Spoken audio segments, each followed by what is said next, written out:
नमस्कार। आज के इस क्लास में हम लोग बात करने जा रहे हैं concept of syllabus and curriculum, overt and hidden curriculum. इसके बारे में हम लोग चर्चा करेंगे।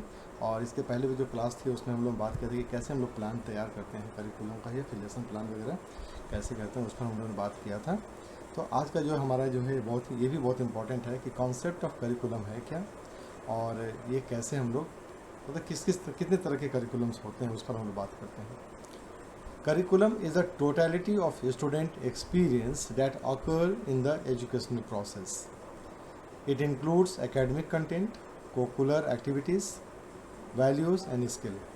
So, curriculum क्या होता है? एक समग्र अनुभव है, यानी कि एक टोटल स्टूडेंट एक्सपीरियंस है, ठीक है, जो कहाँ निकलता है, जो उसके पूरे एजुकेशनल करियर में आता है, यानी उसका जो एजुकेशनल प्रोसेस है बचपन से लेकर जो स्कूल पूरे कॉलेज तक जाता है, उस पूरे एजुकेशनल प्रोसेस में उस एक स्टूडेंट का जो अनुभव होता है ना, वही करिकुलम कहलाता है।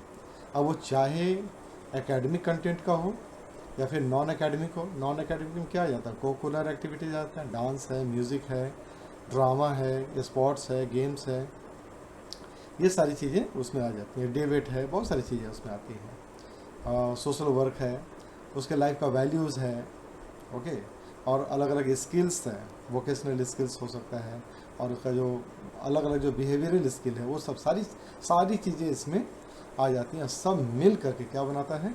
एक करिकुलम बनाता है, जो बच्चे का पूरा टोटल एक्सपीरियंस को एक्सपोज करता है। अब बताते हैं कि करिकुलम होते कितने तरह के हैं। करिकुलम कितने तरह? 3 तरह के। एक होते हैं फॉर्मल, एक होता है इनफॉर्मल, और तीसरा होता है नॉन फॉर्मल करिकुलम। सो फॉर्मल करिकुलम क्या होता है? फॉर्मल होता है जो ऑफिशियल होता है, जो अप्रूव्ड होता है, ऑफिशियल होता है, और जो सभी के लिए मान्य होता है और सभी को मानना होता है और सभी के लिए एक होता है। जैसे एनसीईआरटी। अब एनसीईआरटी बुक क्या है? पूरे ऑल ओवर इंडिया के लिए एक है, ठीक है। अब एनसीईआरटी बुक तो एक है, और जो उसका रेफरेंस बुक होता है वो अलग अलग पब्लिशर्स का, अलग अलग राइटर का होता है। लेकिन जो एनसीईआरटी बुक होता है ना, वो क्या है? ऑफिशियल अप्रूव्ड बुक है, जो कि कुछ लोग मिल करके उसका पूरा सिलेबस डिज़ाइन करते हैं, उसका कंटेंट डिज़ाइन करते हैं और उसको बनाते हैं सभी के लिए। तो ये क्या होता है? ये ऑफिशियल होता है। दूसरा होता है इनफॉर्मल करिकुलम। इनफॉर्मल करिकुलम क्या होता है? सोशल इंटरेक्शन, पीयर लर्निंग, ये सारी चीज़ें हैं। अब वो जो करिकुलम का जो मेन पार्ट होता है ना, ऑफिशियल, उसी का ये सब क्या होता है? अलग अलग उसमें जुड़ा हुआ है। कौन किसको कैसे उस करिकुलम को इंटरप्रेट कर रहा है, बता रहा है, समझा रहा है, उसके अनुसार क्या होता है? ये सबका अलग अलग होता है। सोशल इंटरेक्शन है, पीयर लर्निंग है, आप जो अपने दोस्तों से सीख लेते हैं किसी टॉपिक को। तो अलग अलग रेफरेंस जो होता है ना, रेफरेंस जिसको लोग बोलते हैं ना, वो सारी चीज़ें, रेफरेंस बुक वगैरह जो होता है ना, कि अलग अलग लोगों का मंतव्य क्या है उसका किसी खास टॉपिक को लेकर के। तो बेस तो एनसीईआरटी ही रहता है, लेकिन उसके अलावा जो होता है वो आपका इनफॉर्मल कहलाता है, ठीक है। तो बेस एनसीईआरटी है, वो कहलाता है आपका फॉर्मल, ऑफिशियल है वो। और इसके अलावा जो उसी पर आधारित अलग अलग जो सोच है, उनका बताने का तरीका होता है, समझाने का तरीका होता है, वो आपका इनफॉर्मल करिकुलम कहलाता है। इसके अलावा एक होता है तीसरा नॉन फॉर्मल होता है। तो नॉन फॉर्मल क्या होता है? Activity outside the classroom. ऐसा हर वो काम जो कि हम लोग क्लासरूम के बाहर करते हैं, जैसे वर्कशॉप करते हैं, हम लोग एक्सकर्सन ट्रिप पर जाते हैं, ये सब सारी चीज़ें क्या, ये भी करिकुलम का पार्ट है ना। तो कई ये जो करिकुलम है ना, वो क्या दिखाता है हमें? को करिकुलर एक्टिविटीज़ के लिए होता है, ये हमारे वैल्यूज़ डेवलपमेंट के लिए होता है, हमारे स्किल डेवलपमेंट के लिए होता है, और ऐसा स्किल जो कि सोशल ये से जुड़ा हुआ रहता है, सोशल एक्टिविटीज़ से जुड़ा हुआ रहता है, ठीक है। अब किताब तो हम लोग पढ़ते ही हैं, लेकिन अब ब्लड डोनेट करना कौन सिखाएगा हमें, ठीक है। हमें सोसाइटी के लिए कुछ अच्छा काम करना कौन सिखाएगा? क्लीननेस है, बहुत सारी चीज़ें होती हैं जो सोसाइटी से जुड़ी हुई है, तो वो सब काम कौन सिखाए? तो ये कौन सिखाता है? Non formal curriculum. वो सब डिज़ाइन किया जाता है जिससे कि बच्चे जो होते हैं वो अपना वैल्यूज़ डेवलप करते हैं, अपने अंदर में स्किल डेवलप करते हैं, और बहुत सारी चीज़ें वो सीखते हैं जो उसके पर्सनैलिटी को ग्रो करता है। अब यहाँ पर एक उदाहरण है कि क्लास 6 साइंस का सिलेबस है फूड पर। इस फॉर्मल करिकुलम, फूड क्या है? फॉर्मल करिकुलम है, ठीक है। While discussing healthy eating habits is in a group is informal. अब फूड जो है वो तो फॉर्मल है, क्या क्या खाना चाहिए उसने बता दिया कि आपको ये खाना चाहिए, ये पूरा न्यूट्रिशंस है, ये सब आपको ऐसे ऐसे करेंगे तो आपका इस तरह से ग्रो होगा, इस तरह से आपको हेल्थ में सहयोग करेगा। लेकिन जो इनफॉर्मल होता है ना, वो क्या बताता है आपका ईटिंग हैबिट कैसा होना चाहिए, है ना। ये ग्रुप में हम लोग डिस्कस करते हैं ईटिंग हैबिट कैसा होना चाहिए, हमें क्या खाना है नहीं खाना है, ठीक है, किससे हमको अवॉइड करना चाहिए, कोई हम कौन सा चीज़ हमारे हेल्थ के लिए अच्छा है। ये सारी चीज़ें क्या होता है, ये सब कहलाता है इनफॉर्मल, जो कि उस फॉर्मल जो टॉपिक है ना, फॉर्मल जो आपका ये है, उसको ही सपोर्ट करता है, उसको ही और ज़्यादा एलोबरेट करता है। कॉन्सेप्ट ऑफ सिलेबस, अब सिलेबस का कॉन्सेप्ट क्या है, पाठ्य सूची की संकल्पना क्या है यहाँ पर। तो syllabus is a detail outline of topic, तो किसी भी टॉपिक का एक डिटेल आउटलाइन बना देता है ना, खाका को उसका पूरा तैयार कर देता है, उसका एक ढांचा तैयार कर देता है टॉपिक का, सब टॉपिक का, और टाइम शेड्यूल प्रिपेयर करता है from the curriculum for a particular subject और ग्रेड लेवल। तो सिलेबस क्या हो गया, एक डिटेल आउटलाइन होता है कि इसका टॉपिक का, सब टॉपिक का, और टाइम शेड्यूल उसका बना देता है कि हमको कितने समय में इसको ख़त्म करना है, टाइम फ्रेम बना दिया कि ये टॉपिक है, इसका ये सब टॉपिक है और ये इतने समय में ख़त्म हो जाना चाहिए, ठीक है। प्रिपेयर फ्रॉम द करिकुलम, और ये कहाँ से बनता है सिलेबस, करिकुलम को देख के बनता है, यानी कि करिकुलम ही उसका बेस है, फाउंडेशन है, और उसी करिकुलम से निकलता है आपका सिलेबस, सिलेबस का टॉपिक, सब टॉपिक, और उससे निकलता है फिर हमारा अलग अलग जो डेली लेसन प्लान है, ये सब सारी चीज़ें होती हैं। तो ये क्या होता है, पार्टिकुलर सब्जेक्ट का और पार्टिकुलर ग्रेड के लिए भी, यानी कि खास क्लास के लिए, खास सब्जेक्ट के लिए हम लोग अलग अलग इस तरह से उसको डिज़ाइन करते हैं, तो ये कहलाता है सिलेबस, ठीक है। तो सिलेबस का मेन फाउंडेशन होता है इसका करिकुलम। तो पाठ्यसूची पाठ्यक्रम से तैयार की गई एक विशिष्ट रूपरेखा होती है, जिसमें कि विषय वस्तु, उप विषय, समय विभाजन आदि का विवरण दिया हुआ रहता है। अब इसकी मुख्य विशेषताएं क्या क्या हैं, सब्जेक्ट स्पेसिफिक होता है, ये हर सब्जेक्ट का अलग अलग होता है, ठीक है। Prescribed by the education board, ये जो सिलेबस होता है ना, ये प्रिस्क्राइब करता है, कौन करता है, सीबीएसई करती है, एनसीईआरटी करती है, एससीईआरटी करती है, जो स्टेट का वो जो होता है बोर्ड होता है, वो सारी चीज़ें उसको प्रिस्क्राइब करती है। Used by teacher for lesson planning, और इसी को यूज़ करते हैं टीचर अपने लेसन प्लान तैयार करने के लिए, अपने डेली लेसन प्लान के लिए वो इसका इस्तेमाल करते हैं। एक उदाहरण यहाँ पर है क्या कि क्लास 7 का हिंदी सिलेबस है, जिसमें क्या क्या है, प्रोज भी है, पोइट्री भी है, ग्रामर भी है, ठीक है। अब उसमें मान लीजिए ग्रामर का टॉपिक है, जैसे संधि है, समास है, ये सब कुछ होता है इसमें, स्ट्रक्चर्ड है ये, और ये यूनिट वाइज डिवाइडेड है, ये क्या कहलाता है, ये सिलेबस कहलाता है, ठीक है।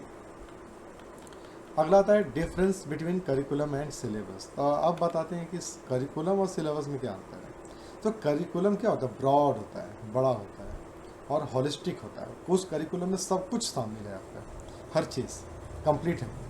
लेकिन सिलेबस क्या होता है, सिलेबस छोटा होता है और ये सब्जेक्ट स्पेसिफिक होता है, किसी खास सब्जेक्ट के लिए होता है।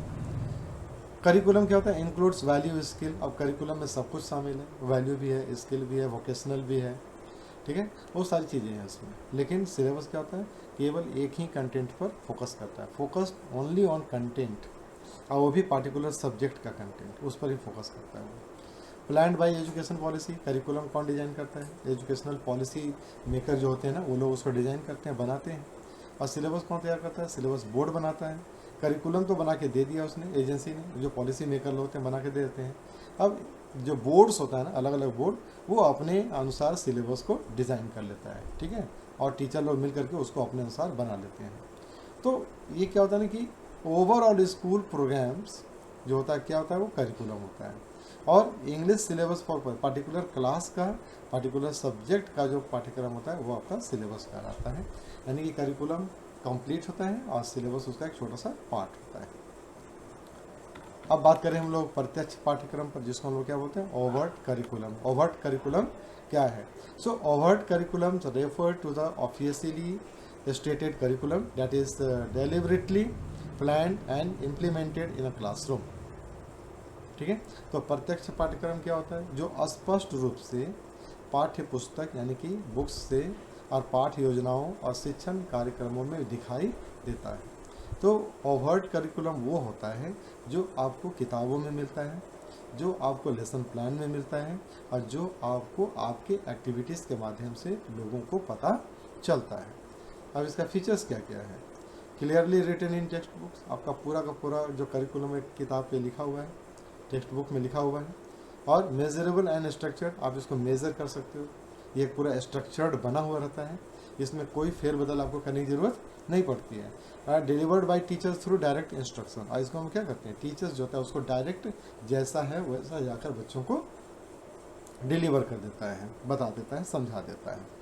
उदाहरण क्या है, टीचिंग फोटोसिंथेसिस। फोटोसिंथेसिस अगर हम क्लास में पढ़ा रहे हैं तो वो क्या करते हैं, टेक्स्ट बुक उसको क्या करता है, एक्सप्लेन कर रहे हैं, उसमें लैब एक्टिविटी भी दे दिया है और उसका वर्कशीट भी आपको दे दिया है। तो टेक्स्ट बुक में तीनों चीज़ आ गया, उसका एक्सप्लेनेशन भी है, उसका लैब एक्टिविटी भी है ना, बाहर में आपको करना हो या फिर इंडोर लैब में करना है, और आउटडोर लैब में भी कर सकते हैं। आउटडोर लैब क्या होता है, आउटडोर लैब आपका नेचर होता है, इन्वायरमेंट है, और वर्कशीट भी उसके लिए आपको दे दिया है कि बच्चे इसको क्या क्या करेंगे, क्या क्या है वर्कशीट में वो सॉल्व करेंगे, बनाएंगे, जिससे कि हम लोग उसको एसेस कर पाए। तो आपको क्या करना है, ज्यों का त्यों इसको फॉलो कर लेना है क्लास में, आपको इसमें अपनी तरफ से कुछ लगाने की ज़रूरत है ही नहीं। क्यों, क्योंकि ये ऑलरेडी कंप्लीट है। तो ये कहलाता है ओवर्ट करिकुलम, प्रत्यक्ष पाठ्यक्रम। अब आता है नेक्स्ट आपके पास में हिडन करिकुलम। अब प्रत्यक्ष पाठ्यक्रम वह जो छुपा हुआ रहता है। Hidden curriculum refer to the implicit message, values and social norms that student learn informally in the school environment।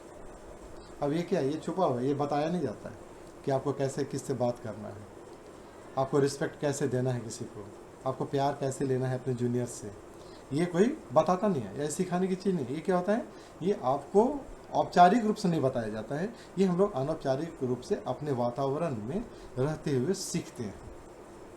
ठीक है, दूसरों को देख कर सीखते हैं, है ना। तो ये सारी चीज़ें क्या होती हैं कि हिडन करिकुलम जो है ना, refers to the implicit message. ये क्या होता है, एक व्यवहारिक ये होता है आपके पास कि अप्रत्यक्ष पाठ्यक्रम वे मूल्य और व्यवहार होते हैं जो औपचारिक रूप से पढ़ाए नहीं जाते हैं, परंतु विद्यार्थी क्या करते हैं, अपने विद्यालय के वातावरण से उसको सीखते हैं, आपस में मिलते जुलते हैं तो सीखते हैं। ठीक है, तो आप देखते होंगे ना कि छोटा बच्चा जो होता है ना, एकदम स्वार्थी होता है, सेल्फिश होता है। अगर आप उसको कुछ खाने के लिए देंगे और फिर वापस उससे मांगेंगे तो वो आपको देगा ही नहीं। लेकिन जब वही बच्चा स्कूल के माहौल में जाता है, अपने पीयर समूह में जाता है, अपने दोस्तों के बीच में जाता है, तो वहाँ वो सीख जाता है कि शेयरिंग क्या होता है। ठीक है, तो ये क्या होता है, ये तो हमने घर में उसको नहीं सिखाया। घर में तो बच्चा जो है वो नहीं, वो पीछे कर लेता है कि नहीं दूंगा मैं।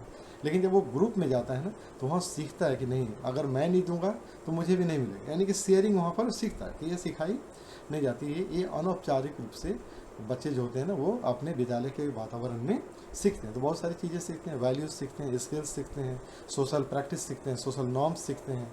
ठीक है, ये सारी चीज़ें वो वहाँ से सीखते हैं। इसका फीचर्स क्या होता है, ये सिलेबस में लिखा हुआ चीज़ नहीं होता है। ठीक है, learn through observation and experience. बच्चे क्या करते हैं, अपने ऑब्जर्वेशन से और अपने एक्सपीरियंस से उसको सीखते हैं। Influence character, attitude and behaviour. ये जो हिडन करिकुलम है ना, ये क्या करता है, बच्चों के कैरेक्टर को इन्फ्लुएंस करता है, प्रभावित करता है, उसके बिहेवियर को प्रभावित करता है और उसके एटीट्यूड में परिवर्तन लाता है। ठीक है, ये सबसे ज़रूरी चीज़ होता है। एक उदाहरण देख लेते हैं यहाँ पर कि learning punctuality by observing the teacher. अब बच्चे क्या करते हैं, टीचर्स को देखकर वो क्या करते हैं, अपने पढ़ाई में, अपने क्लासरूम में पंक्चुअल हो जाते हैं, एकदम समय पर पहुंच जाएंगे टीचर को देखकर। तो ये किसी ने उसको तो बोला नहीं, लेकिन वो देख लेते हैं कि टीचर क्लास में घुस गया है, तो हमको ही क्लास में जाना चाहिए, है ना। अब वो पहला दिन उसको ख़राब लगता है कि टीचर के बाद क्लास में घुसा, अगली बार से क्या करता है, टीचर के आने के पहले ही क्लास में चला जाता है। तो ये कोई सिखाता नहीं, बच्चे अपने आप ऑब्जर्व करके सीख लेते हैं। Understanding gender roles through classroom sitting pattern. अब क्लासरूम में क्या होता है कि गर्ल्स के लिए एक साइड होता है, बॉयज़ के लिए एक साइड होता है। प्ले ग्रुप में तो ऐसा कोई सिटिंग अरेंजमेंट होता नहीं। प्ले ग्रुप है, किंडरगार्टन है, जिसमें क्या होता है, बच्चे लोग कहीं भी बैठ जाते हैं, कोई यहाँ पर जेंडर वाइज नहीं होता है, वो बैठ जाते हैं, कहीं मिक्स करके बैठ जाते हैं। ठीक है, लेकिन जैसे जैसे वो ग्रो करते हैं और हायर क्लास में जाते हैं, वहाँ पर क्या होता है, उनको समझ में आ जाता है कि जेंडर के अनुसार हमें किस ग्रुप में जाना है। ठीक है, अब जेंडर के अनुसार उनका ड्रेस भी चेंज हो जाता है, और जेंडर के अनुसार क्या होता है, वो अपने लिए सीट देख लेते हैं कि बॉयज़ के ग्रुप में ही हमें बैठना है, गर्ल्स के ग्रुप में नहीं बैठना है। गर्ल्स भी समझ जाती हैं कि हमें बॉयज़ के ग्रुप में नहीं बैठना है, हमें अपने ग्रुप में ही बैठना है। तो ये क्या होता है, ये सब सीटिंग पैटर्न जो होता है ना, वो अपने आप समझ में आ जाता है बच्चों को। Learning respect and cooperation in group project. जब वो बच्चे ग्रुप प्रोजेक्ट में काम करते हैं तो वहाँ पर क्या होता है, वहाँ पर रिस्पेक्ट हो जाता है एक दूसरे के प्रति, रिस्पेक्ट क्रिएट अपने आप आ जाता है, ठीक है। और कोऑपरेशन की भावना भी अपने आप आ जाती है जब वो ग्रुप में काम करते हैं, ग्रुप प्रोजेक्ट पर वर्क करते हैं। तो importance in teaching learning process. अब ये टीचिंग लर्निंग प्रोसेस में इसका करिकुलम का क्या महत्व होता है, उसका क्या रोल होता है यहाँ पर। So curriculum ensures holistic development. Curriculum ही इंश्योर करता है कि समय के अनुसार, डिमांड के अनुसार पूरा होलिस्टिक डेवलपमेंट बच्चे का कैसे होगा, उसका पूरा डिज़ाइन वहाँ पर बनाया जाता है, पूरा उसका खाका तैयार किया जाता है। Syllabus help in structure delivery. Syllabus क्या करता है कि बच्चों को क्या देना है, किस तरीके से देना है, एक स्ट्रक्चर्ड वे में डिलीवरी कैसे होगा कंटेंट का, ये डिसाइड करता है syllabus. Overt curriculum ensures cognitive development. Overt curriculum जो होता है वो कॉग्निटिव डेवलपमेंट को इंश्योर करता है और वो आपको देता है। और हिडन करिकुलम क्या करता है, शेप करता है आपके अंदर के वैल्यू और सोशल बिहेवियर को डेवलप करता है, ग्रूम करता है उसको। तो टीचिंग फ्रीडम फाइटर्स एक उदाहरण यहाँ पर। Overt curriculum can also promote patriotism and respect for national symbols, ठीक है।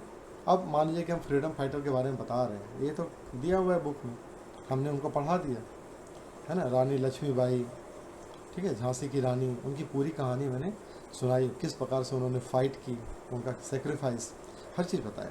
तो बच्चे क्या करते हैं, अब सुन करके उनके सेक्रीफाइस को, उनकी बहादुरी को, जिस बहादुरी से उन्होंने लड़ा अपने दुश्मनों से, उसको सुन करके क्या होता है, बच्चे के अंदर में पैट्रियटिज्म जागता है, देशभक्ति की भावना उनके अंदर में स्वतः आ जाती है और अपने देश के प्रति उनका प्यार बढ़ जाता है, देश की हर चीज़ से उनका प्यार बढ़ जाता है, तिरंगे झंडे से उनका प्यार बढ़ जाता है, नेशनल सिंबल से उनका प्यार बढ़ जाता है। तो ये तो मैंने नहीं कहा, ये तो किसी ने कहा नहीं कि भाई तुम अब देशभक्त बन जाओ, लेकिन वो कहाँ से आया, ये हिडन करिकुलम है जो बच्चे अपने आप उनके अंदर में वैल्यू डेवलप हो जाता है। अब यहाँ पे देखिए कि समरी है ना, करिकुलम का, सिलेबस का, ओवर्ट करिकुलम का, हिडन करिकुलम का। तो करिकुलम का क्या अर्थ होता है, होल एजुकेशनल प्रोग्राम, और उसका एग्जाम्पल क्या होता है, स्कूल एक्टिविटीज़ प्लस एकेडमिक, यानी कि कोकुलर और करिकुलर, ये दोनों आपका उसमें जुड़ा हुआ रहता है। सिलेबस क्या होता है, सब्जेक्ट वाइज आउटलाइन है, जैसे कि क्लास 10 का साइंस का चैप्टर लिस्ट। ओवर्ट करिकुलम क्या है, स्टेटेड कंटेंट, यानी कि जो फिक्स्ड कंटेंट है जो पढ़ाया जाता है, मैथ का फॉर्मूला है, ग्रामर का रूल है, ये हम लोग चेंज नहीं कर सकते हैं। और हिडन करिकुलम क्या होता है, अनस्टेटेड लर्निंग होता है, जो हम लोग खुद से सीखते हैं, अपने बिहेवियर से सीखते हैं, अपने आचरण से सीखते हैं, ठीक है, दूसरों को देख करके सीखते हैं। और ये क्या होता है, इनफॉर्मल होता है, ठीक है। तो उम्मीद है कि आपको ये चैप्टर समझ में आया होगा। बहुत ही अच्छा टॉपिक है ये और बहुत ही ज़रूरी टॉपिक है ये, और इसलिए इसको थोड़ा सा अच्छी ढंग से करना बहुत ज़रूरी होता है। किसी के साथ जुड़ने से थोड़ा सा इसका ये ख़त्म हो जाता है, इसकी आत्मा ख़त्म हो जाती है।